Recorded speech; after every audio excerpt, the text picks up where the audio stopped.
Hello viewers, if you are new to the channel, please hit the like and subscribe button and share it with your friends.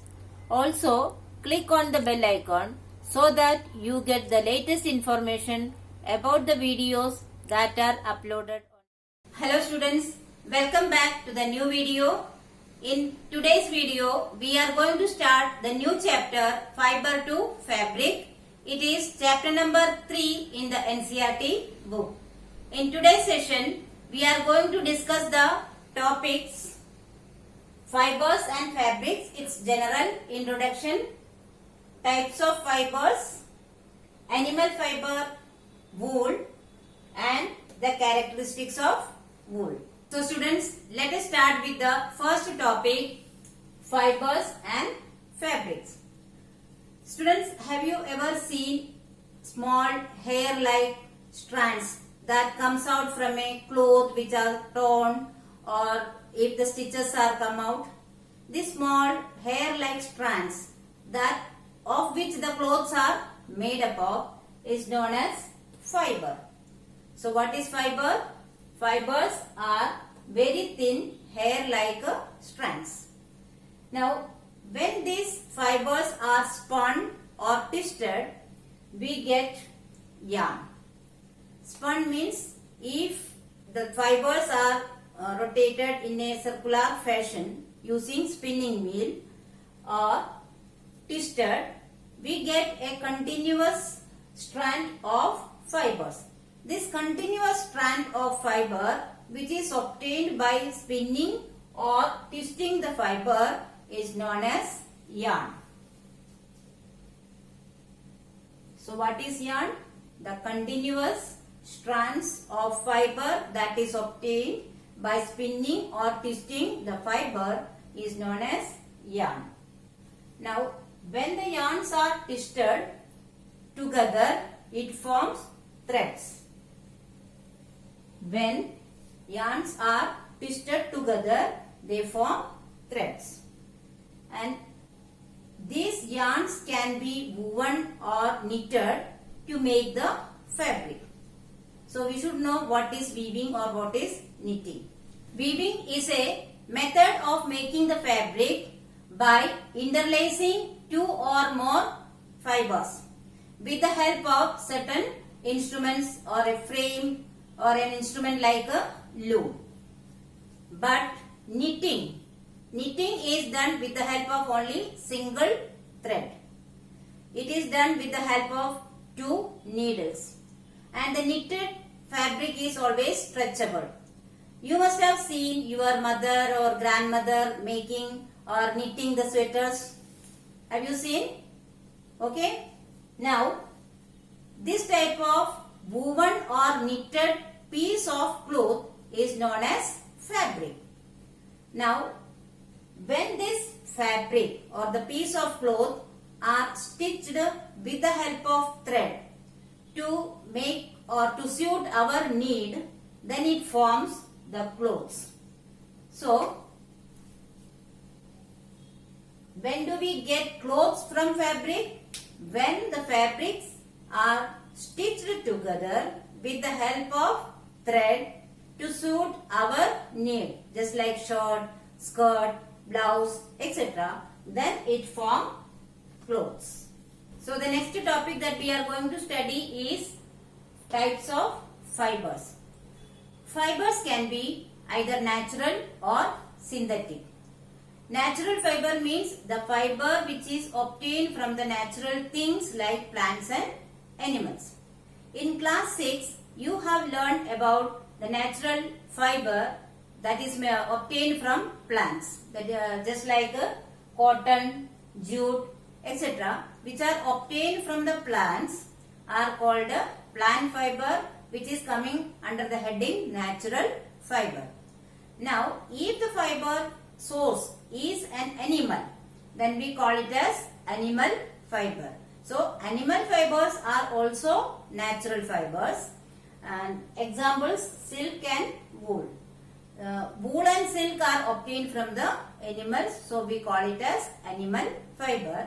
So animal fibers are also coming under the heading natural fiber. Now there is another type of fiber called synthetic fiber. So the synthetic fiber is actually made by man using chemicals. So the fibers which are made by man using certain chemicals are known as synthetic or artificial fibers. Few examples are nylon, polyester, terling, etc.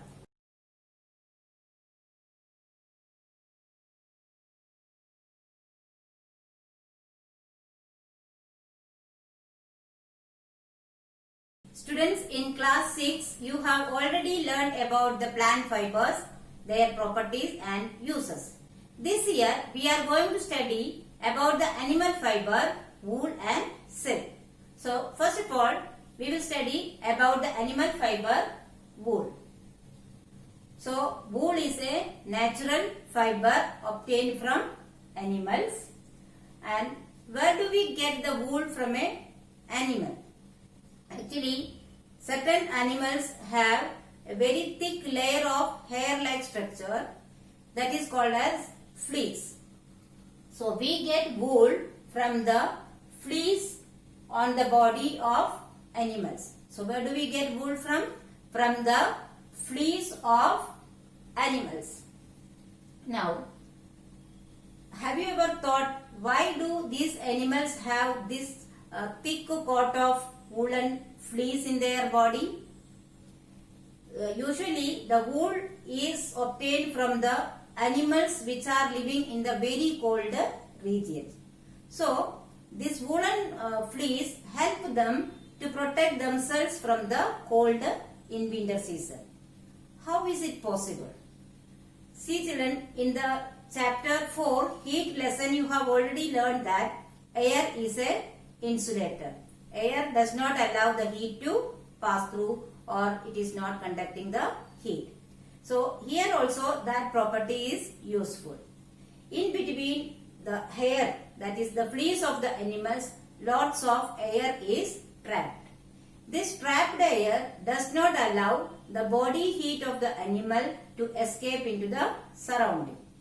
Therefore, the air trapped in between the layers of the hair act as an insulator and protect them from the severe cold in winter season. That is the reason they have the hairy fleece in their body. And for the same reason, we extract this wool from the body of these animals and make the different clothes that we can use in the winter season, so that we can also protect ourselves from the severe cold. So students, have you ever experienced the difference in texture of the hair present in our head and in the hands or legs? We can feel that the hair present in our head is little bit coarse or rough, whereas in the other body parts the hair present is very smooth. It is true in the case of a sheep also. In the hairy fleece of a sheep also has two types of fibers in it. So the fleece of sheep has two types of fibers. One is the coarse beard hair and the other one is fine soft under hair close to the skin. Means the upper hair that we can see is little bit rough and coarse, whereas the hair which is present close to their skin is fine and smooth. So usually we use this under hair for making the wool. That means the fine hair provide the fibers for making wool. Now some breeds of sheep has only this fine under hair. They don't have the coarse beard hair. So such sheep are selected to give birth to the types of sheep which possess only fine under hair. So some sheep are selected to give birth to the babies with some special characters. This process of selecting parents for obtaining special characters in their offspring or babies, such as soft underhair in a sheep is termed as selective breeding. The next topic that we are going to study is characteristics of wool. The first point is wool is durable, elastic and does not wrinkle easily. Durable means it lasts for long time. Elastic, it can regain its shape. So this property of wool help the woolen garments to retain its shape along with the time. Second point is it is a poor conductor of heat. So this property of woolen fibers help to protect our body from cold. Third is it absorbs water easily. Because of this property, the woolen fiber can dye easily. D-Y-E, dye, to color it easily.